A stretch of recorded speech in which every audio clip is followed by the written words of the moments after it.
समझ नहीं आ रहा अपने सैलरी इंक्रीमेंट का क्या करूं। बेटा इतना क्या सोच रहा है? अपने म्यूचुअल फंड्स के एसआईपी का टॉप अप करा ले। This is the right time. क्या समझ में नहीं आया? बेटा इतना क्या सोच रहा है? अपने म्यूचुअल फंड्स का एसआईपी टॉप अप करा ले। This is the right time. आप समझा?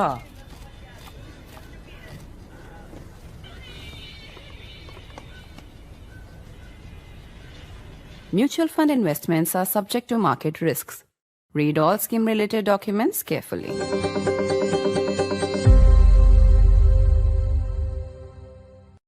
It's almost D-Day for the big Bihar election, and the big talking point is this: the historic high voter turnout in phase 1. What is the story that it tells us?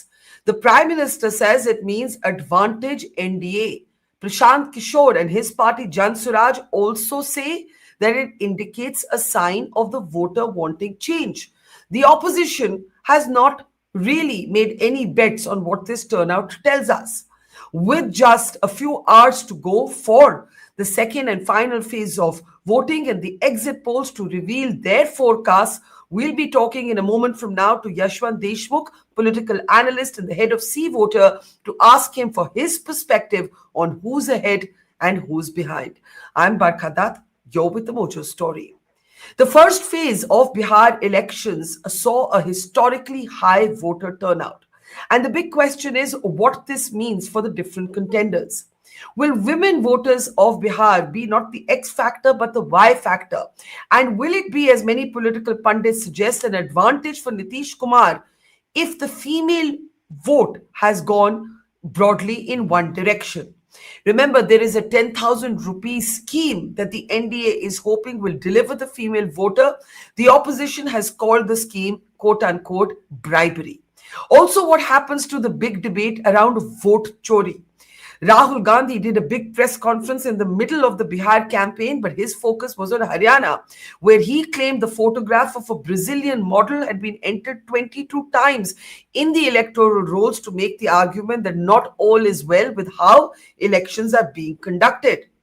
Is it going to be the NDA or the Mahagathbandhan? What about Prashant Kishor?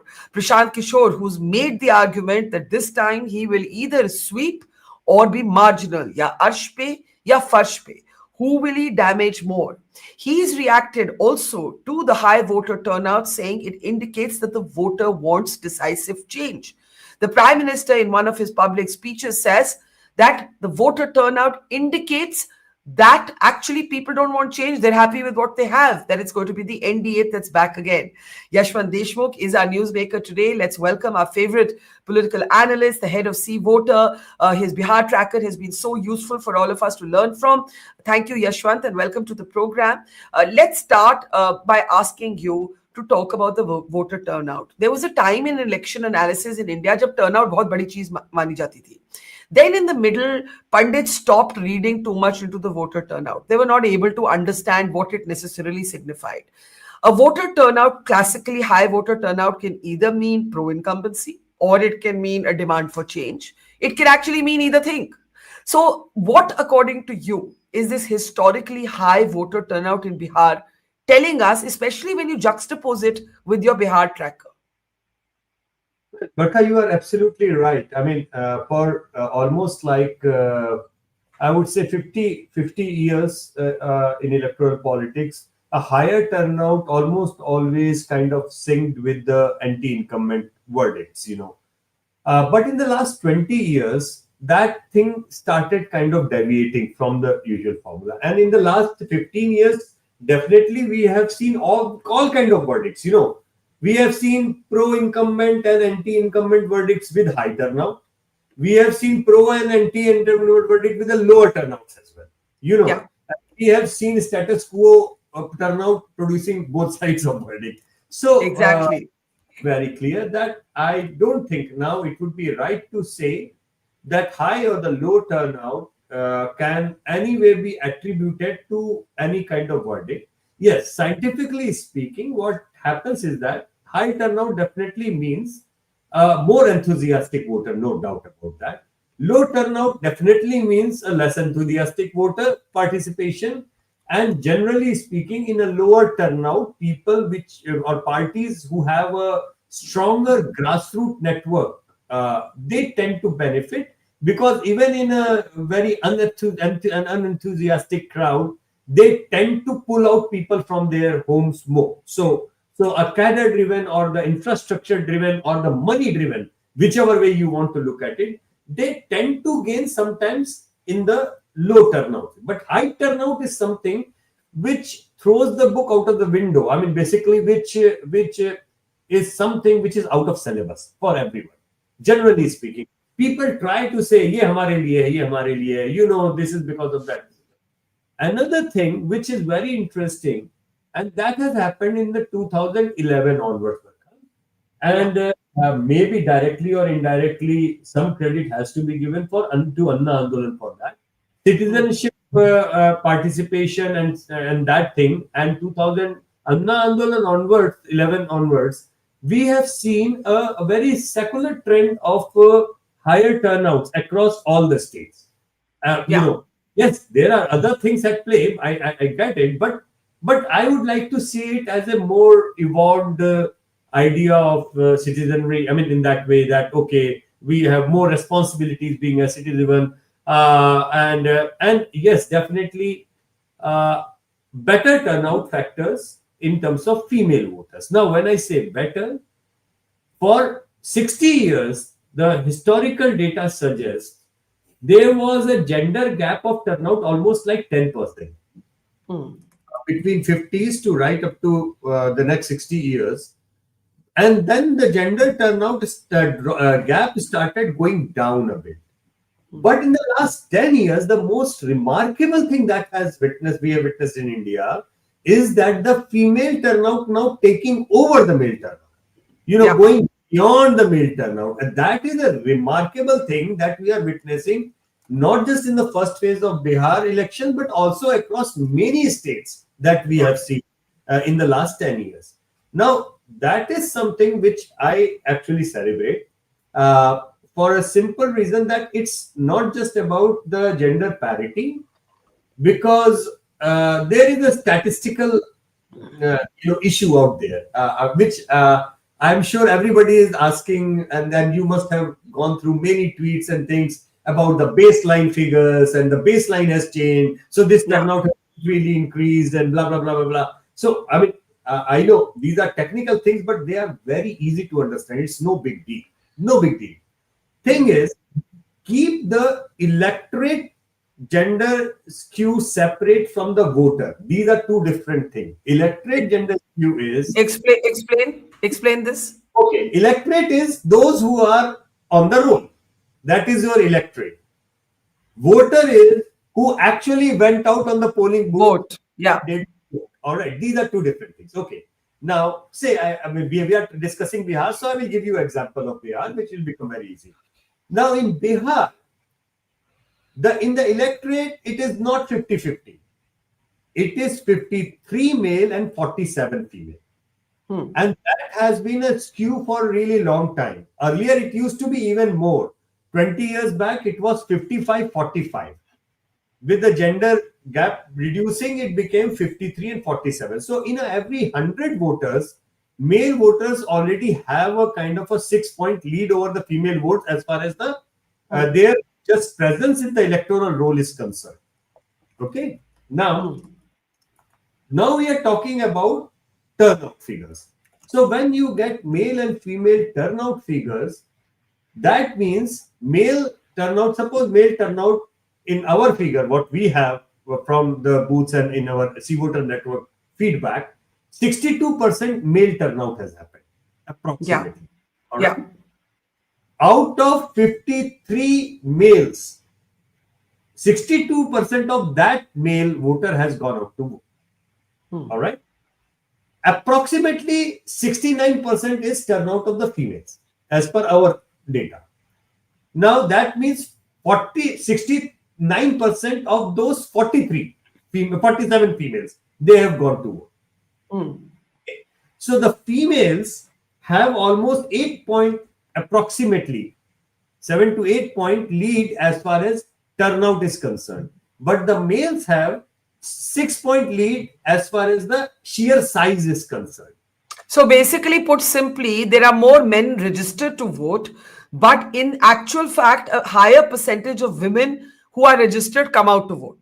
Oh, they have come out. Exactly. So what Right. happens is that when higher number of females come out, that doesn't mean that in the final vote share there is a bigger share of female vote share, because when you take this thing statistically, In absolute numbers, there are always more male voters, but in percentage terms, a greater percentage. Yeah. it's like in the school days, you do a Yeah. percentage thing, na? 53 star or multiplied by 62 divided by Yeah. 100. That figure and 50 and 47 star 69 divided by 100, that figure. You add that figure, that becomes your total voter base. Now that voter base, when you do a percentage, you will realize it is 50-50 now. So Yeah. it's almost 50-50. This is big. This is big because historically, not only the electorate was skewed towards males, the voter was skewed towards male, and even after higher turnout, the sheer number of the males in the voters also was quite big. Okay, so I did all the calculation, and we did last actually 6 elections, male, female, turnout, and everything, and then we decided we'll compare just 2020 to 2025. So what I can tell you, for example, that in 5 years back, in the first phase, I mean, let's discuss only the first phase right now. Okay, 5 years back, Barkha, there were almost 22 lakh males more than the females in the voter list in the first phase. 22 lakh. However, because of the better female turnout, that number got down. I mean, that gap got down. All right. Now, let me give you the numbers. Yeah. In that, I'm sorry, it's just too much of data on my laptop right now. Okay, just give me a second. Okay, just a second. Okay. So we have 21,16,000 more males as far as the voter list is concerned. Okay. But as far as the actual vote 5 years back was concerned, the gap was only 2,58,000 more males. Right. Okay. Now, if we look the same thing this year, the gap of the electorate almost remained the same, 21,58,000. That means approximately 22 lakh males are more, 21,58,000 more. But the gap in the voter, it reduced further only to 10,000 more male in the voters, by courtesy of the better female. So in percentage, you are now looking historically for the first time that we are witnessing a Bihar election where male and female number of voters is almost the same. It is 50-50, literally 50-50 kind of parity. And that's huge, Barkha. Yeah. I am not talking about results. I am just talking about the fact that this has happened. And that's amazing. Amazing. And because even in the best of the free world, the more advanced democracies, this parity is better than that. First thing. Now, now a lot of the linkage between the female turnout is being linked to this, 10,000 rupees scheme. The opposition has called it bribery. The NDA believes it will be a game changer, the scheme for women. We've seen this debate before play out in Maharashtra and Madhya Pradesh, where welfare schemes for women have in the last mile catapulted, a kind of sentiment for, in Madhya Pradesh, for example, for Shivraj Singh Chauhan led campaign. He was not eventually the chief minister, but you saw what happened. You saw it with, Eknath Shinde and Devendra Fadnavis also. How do you see the role of this campaign as a game changer? Well, it is a game changer. I mean, it's a game changer in more ways than one. However, I mean, I also say that Nitish Kumar cannot be compared to Shinde or or Hemant Soren, or for that matter Shivraj Singh Chauhan, because they were more transactional as a one-off scheme just to win the election. While here is Nitish Kumar, who is doing it for 20-25 years, giving a cycle, then a push-up, then a scholarship, following up with giving 50,000 bucks to parents of the girl child when they graduate, and and so on and so forth. What it has done in practical means, Barkha, is Nitish Kumar's own health and politically as well, he was getting faded away from the public memory or the political context or political, he was getting into oblivion. I mean, somehow.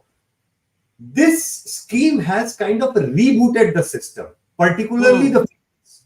And it has refreshed Nitish Kumar all over again as if there was some virus in the system and you have run an antivirus and you have reloaded the operating system, phone hang ho gaya to pura phone ekdam se aapne hot switch kar diya, and all of a sudden you are realizing, oh, he is back. He is back in the narrative, is back in the debate, he is back among the females, and people are uncomfortable with that.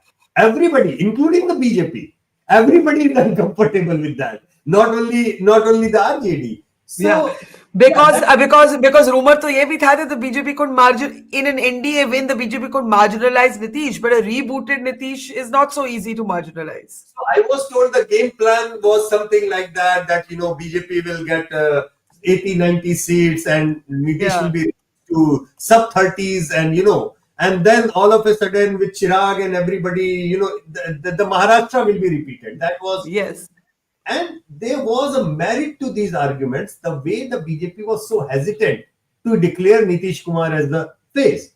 It was only when all of a sudden probably they realized Nitish is now back in the equation, and yes, Mr. Modi is popular, but in Bihar's case, it is Nitish who is in the driving seat and they need his photo. They need his photograph to convince the female voters that we are Nitish alike. Vote for us as well. Modi ji hai saath mein, double engine hai, Modi ji, Nitish ji saath mein karenge. So yes, all of a sudden this narrative has been changed. Now, result might be anything. I mean, I'm not contesting right now. I'm not here to say. But the fact that this female narrative and the female turnout has brought Nitish Kumar into center stage, that itself shows not just the strength of brand Nitish Kumar, but it also shows the strength of a vote bank which is caste agnostic, which is religion agnostic, which is not really divisive, agenda driven, which is only and only looking on issues and working on something which is futuristic or which is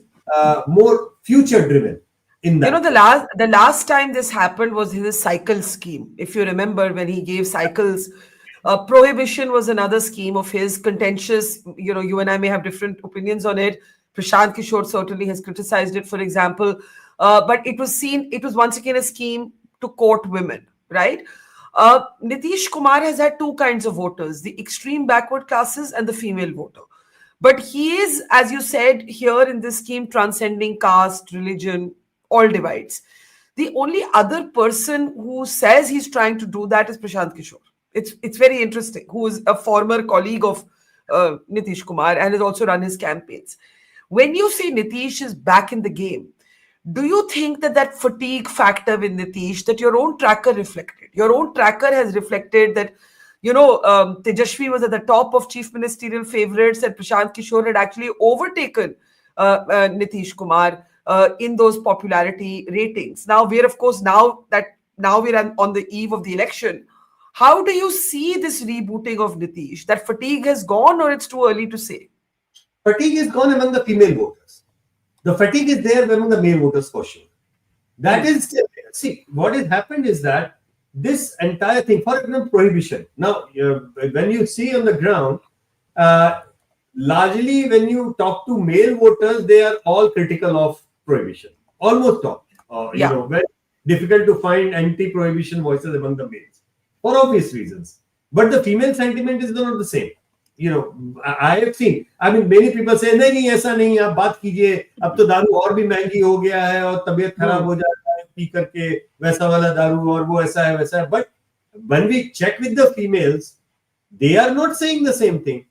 They are simply saying that it is not probably implemented well, which means there is a lot of illegal liquor thing going on, which should not have happened. They want stricter implementation of that. What females are saying, either strictly imply it or don't do it, because otherwise it is it's a non-starter. But overall, Prashant Kishor, for that matter, brought in a fresh narrative in this election as an agent of change. He appealed to big number of migrant voters who have seen the world and want change in the Bihar. So he has come up an X factor, no doubt about that. Question was whether his magnetic pull is going to take away even bigger something which the fatigue of Nitish Kumar might have generated, that okay, now Nitish is not in the game, so Prashant is the one who will take head on the Tejashwi Yadav and RLD thingy on one hand, what is the answer? What is the answer to that question? Prashant Kishor looked at the same turnout. So look at how interesting it is. Prime Minister looks at the turnout and says it indicates advantage NDA. People want us back. Prashant Kishor looks at the turnout and says this indicates that people want change. What is the answer to the question you just posed? That can Prashant Kishor counter? Even from Tejaswi's perspective, answer is right, Barkha. Right. The thing is, the turnout increase. If somebody tells you it is only the females who have come out, no, it's not like that. Female turnout is higher for sure, but it is not the only factor which has increased. So there is a migrant factor in the turnout. They have remained there after Chhat, and they have voted for, in a progressive change-driven agenda. A section of that possibly must have gone to Prashant Kishor. Only in the post poll and the actual result, not before that. By the way, let me tell all the audience very clearly. Since last year, we have decided not to do exit poll. We are doing trackers all year, and then we will come out with a post poll to explain why it has happened, understanding the issues and demographics. So no exit polls from C voter. That's a policy decision. Having said that, PK actually attracted that part. So a certain section of the turnout got up with that. Nitish Kumar female turnout definitely is there. And then the Sarkari Rozgar turnout of Tejaswi is also there. So it's not just one factor. Question is, which factor has superseded which factor? Right now, from issues perspective, we don't know. Only from the gender perspective, we have done the analysis. One thing to start with, baseline question. Now, many people who are saying that baseline is not the same, baseline is low, that is why it's all BS. Please don't listen to that. Because total number of voters is 4 lakh more than the 5 years back in these elections. So the baseline is not just the same, it's higher. So there is no question of baseline being low. Now, what we have calculated, Barkha, is a broad understanding of how many voters have increased, how many more voters have come out in absolute term. Forget about the percentage and everything. Okay. Yeah. There are about 4 lakh more voters than 5 years back in the electoral rolls. And there are 38 lakh more voters who have come out to vote than 5 years back. In the No. 1 minute. This is very important. There are 4 lakh more registered voters than last time. Yeah, that's true. And there is an increase of 38 lakh voters. Exactly. Wow.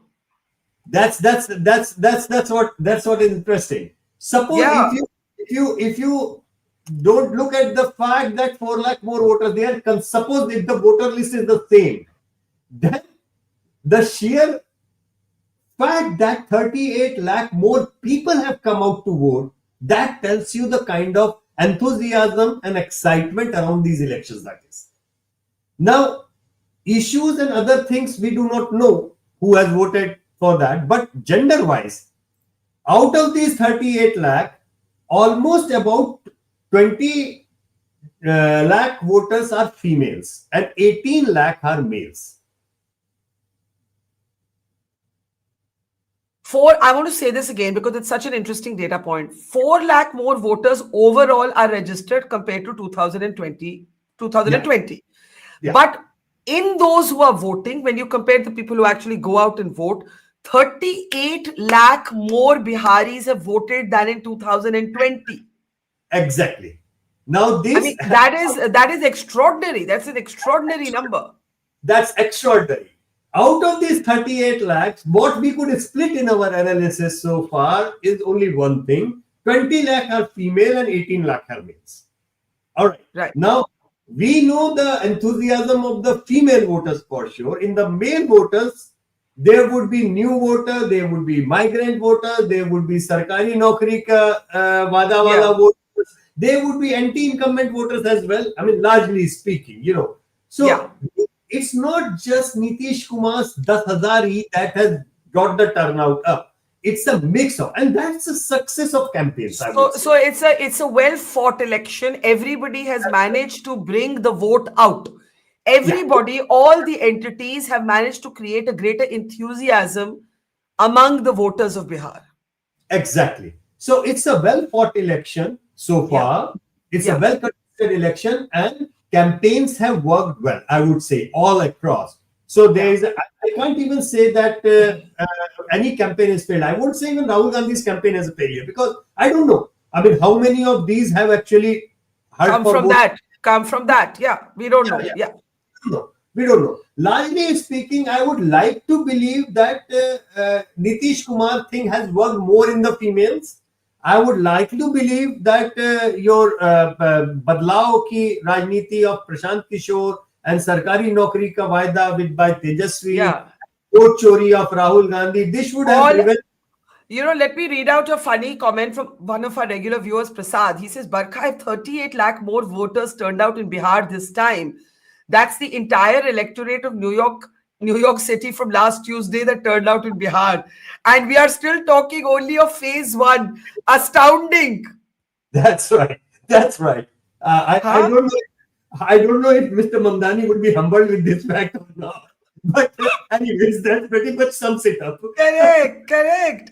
Sorry, continue. So you're saying कि सबने अपना Rahul Gandhi with vote chori, Nitish with his 10,000 rupees scheme, Prashant with his focus on Palayan, Rahul Gandhi with his focus on vote chori. Everybody has done their bit to get the vote out, basically. Everybody has done, and the fact that there was not a single isolated incident of violence or the kind of thing that the Bihar elections were known for. It was a largely peaceful election, number one. But I have a question. If there are only 4 lakh more registered voters than last time, but 38 lakh more voters have voted in this time, that means the last time there wasn't that much enthusiasm as there is this time. Exactly. This time it is more enthusiasm. All the camps, I would say. And we will know results, Barkha, that, you know, which side got more enthusiastic to do what. I mean, certainly the turnouts sometimes go up in a very hyper-competitive environment. My own hunch was, I was expecting that the record female turnout out of those 38, I was expecting probably 30 lakh would be only female. I mean, in that way, but no, it is higher. It is 20. I mean, 2 lakhs more than the male, no doubt about it. But male turnout has also gone up. So, but this also means that people, for whatever reason, either there is a series of different campaigns that have managed to touch a chord, and therefore there are multiple narratives competing, or this is a very decisive wave election. Possible. I mean, to pick up the line from Prashant Kishor, Arsh pe ya Farsh pe wali jo cheez hai, is actually working with everybody right now. You know, this could be a very neck and neck, touch and go kind of election, and this could be a one-way sweep either way, depending on which issue and what has motivated people at large. However, the conventional wisdom, again, now it's the qualitative side of it, no quantitative in that. That there were Congress, RJD, and Prashant Kishor and also the routine campaign of the NDA, who were kind of competing with each other with the higher turnout on the males, while there was only one gentleman who was competing with himself for higher turnout of females. Then that is Nitish. That's Nitish. That's Nitish territory, if I would Yeah. say. Yeah. So that gives an impression that, okay, this largely might be ending up as advantage Nitish Kumar. I mean, people who were discounting him off. That's why he is back in the narrative, because Yeah. narrative is not something which media drives, or we say, or I say, or you say. Narrative is something, Barkha, which people talk. People talk in the mohallas, on the panwala, on the chai ki dukan, in homes and everything. Narrative is that. So that is where I believe that things have changed. And But there are also 18 lakh more men who have voted. Exactly. It's so That's what interesting. I'm saying, that you have to keep that in mind. It's not 38 lakh female voters only have come out. There are 20 lakh females and 18 lakh males that have come out. So one has to be very, very careful in understanding. It is very, very interesting, very exciting, yet very complicated. Anybody trying to say one way or the other kind of try, I say, hold on. It's not that simple. You need to be very careful, very cautious. You have to eventually look into the seat by seat kind of analysis and broad pictures alike. But it is going to be a historic election in every way. Every way. Barkha, there are 3 mandates possible. You see, there is no good mandate, right? Suppose Prashant Kishor springs a surprise and surprises everybody. And we all say, oh, hats off. You have either become or the kingmaker, whichever. Now, here is a guy who for the 2 years started something which, without any Bollywood, Tollywood, Kollywood legacy or any Anna Andolan or Jayaprakash Andolan legacy, is a startup on its own, which is caste agnostic, religion agnostic, and trying to do politics in the Hindi heartland of Bihar. It cannot be bad than that. It cannot be worse than that. To do a kind of experiment. Okay. If he is successful to any extent, then we are looking at something which we should be looking forward to. Okay, there could what would you consider a success for Prashant Kishor? Pavan Verma made the argument, who's Prashant Kishor's national spokesperson, that 28% of Bihar has traditionally never voted for either alliance. So they are targeting that 28%, and they hope that they are able to shave off a small percentage from either alliance, right? That's the vote share game. Now, vote share doesn't necessarily translate into seats. So I want to ask you, what would you consider a successful performance by Prashant Kishor? Okay. So my answer would be more psychological in that way. Yes. Because yes. the political talk would be, if either he is king or kingmaker, then only he is a success. Otherwise, he is a failure. That's what the normal, even Prashant's own thing, that Harshpe or Farshpe. So if he goes that he is at first, I don't consider him in failure. No, not at all. Because for me, the bigger thing is the vote share. If Chirag Paswan with 5.5% votes polled 5 years back can become a national and regional player, of importance, where he can really drag hard bargain with the BJP. Yeah. My benchmark is Chirag Paswan's number in vote share. Right. If Prashant Kishor manages to get more votes than him 5 years back, without any legacy, without any caste, without his dad being in politics, without him being a Bollywood or a Tollywood actor, I would consider that as a success, that, okay, he generated that much of traction. Number one. Number two, if he continues there, even after that, if I was his advisor, I would say, don't quit. Don't quit, because you have made up your mark, and the future maybe, because every 5 years you will have at least 10% new voter coming in, and 10% old fading out. So the narrative could be yours if you are persistent. So that's for me, the success is him surpassing the vote share of Chirag Paswan. That's the success for me. Okay. Yeah. I mean, come to think of it, if with the probable vote share of 2%, if Mukesh Sahni can force the opposition alliance to declare him as a deputy CM. So the You know. LJP had 5.8% vote share in 2020.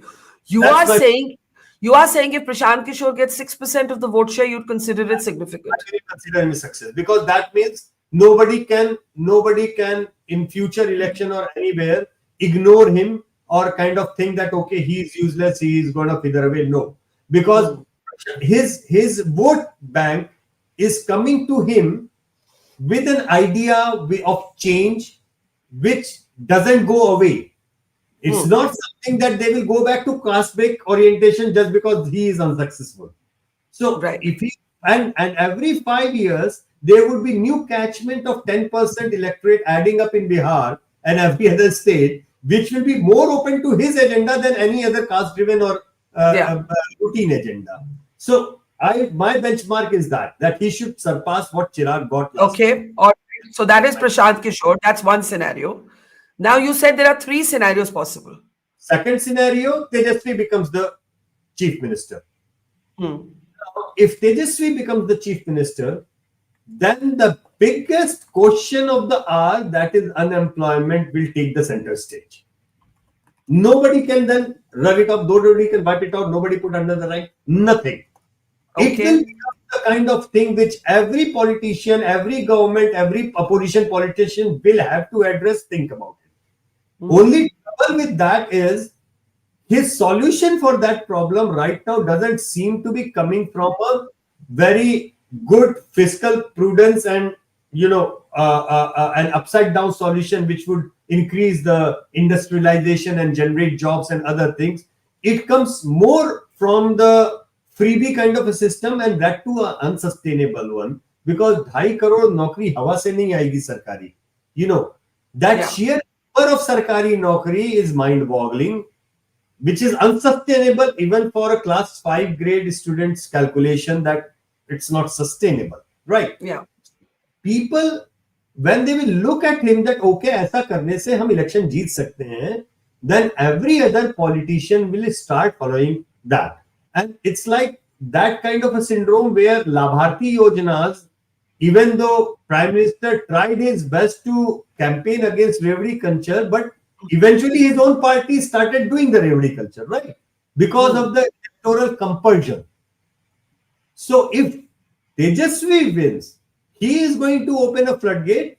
Thanks to him, the critical issue of unemployment will come center stage. Nobody would be able to ignore it. But unfortunately, the solution that he is trying to give is so unsustainable that if every other politician starts doing that, I don't know how it is going to roll out. Okay. Yeah. But it is because we will be talking about unemployment, nothing else. Okay.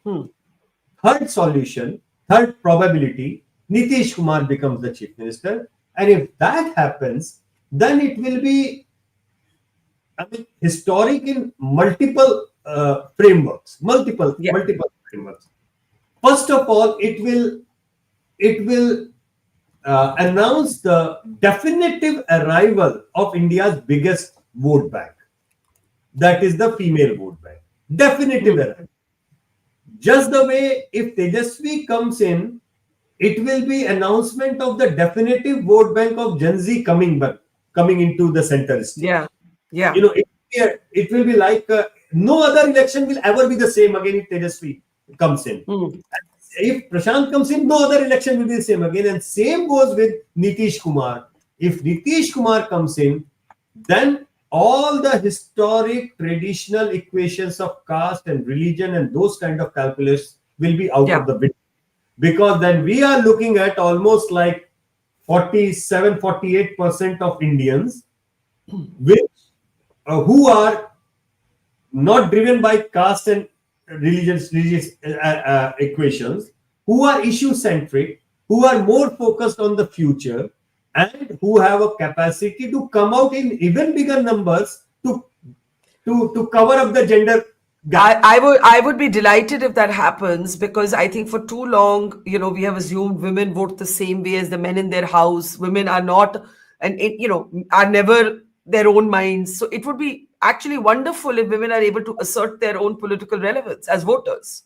Absolutely, Barkha. And that too, again, if that happens and that fountainhead becomes Bihar, then Bihar will be again at least taking up the glory of bringing the biggest changes in the electoral landscapes of India all over again. Yeah. Because if it happens in Bihar, forget about it happening. Why not it is happening in UP or Kerala or Tamil Nadu or anywhere in any other state? It is bound to happen. There is no other way. And I have said to you in personal conversation, and probably that I don't consider money given to females as a Labharti thing, because we know cash given to male, where exactly it will go, we all know. But cash given to females goes into education, goes into Medicare of their family, goes into future enterprise, goes into back to the society in a very, very constructive way. Cash given to male goes down the drain. Does the turnout finally, Yashwant, tell you which of these three scenarios is more likely, or the turnout is such that any of the three scenarios could take place?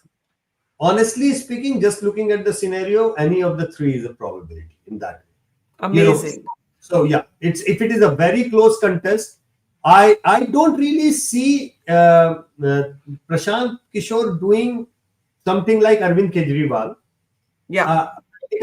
Because of the, again, traditional way of thinking that he doesn't have that kind of legacy and he doesn't have that kind of party-based infrastructure to convert that emotion to a change. But if he becomes a kingmaker position, that itself will be a huge thing if he manages that. But as I said, I am looking at his vote share. If he crosses Chirag, then if not today, 5 years down the lane, we are going to have this discussion, provided he continues and sticks to his agenda. I think the important thing is to also look at the turnout tomorrow. I know C Voter is not doing exit polls on a principal position, but you are doing a post-poll analysis once the elections are over. So amazing figure there, 38 lakh more voters, 4 lakh more registered voters, but 38 lakh more people voted. And in that, 20 lakh women and 18 lakh men. And this basically says anything is possible in this election. And the NDA reads it as an advantage for itself. The opposition says it means change, and you're saying it could go either way. But yes, Nitish Kumar is back in the conversation because the female voter is back in the center stage, and he's the one who's really, in a sense, brought them back into the conversation. So it is fascinating, Yashwant. This was a really fascinating conversation. Looking forward to seeing you day after tomorrow with C Voters post-poll analysis. Thank you so much. Take care and see you soon. Thank you. Thank you. Bye-bye. It's great to see you here. Thank you for watching our work. If you haven't subscribed yet, don't forget to click the bell icon and subscribe to Mojo Story and support independent, robust journalism.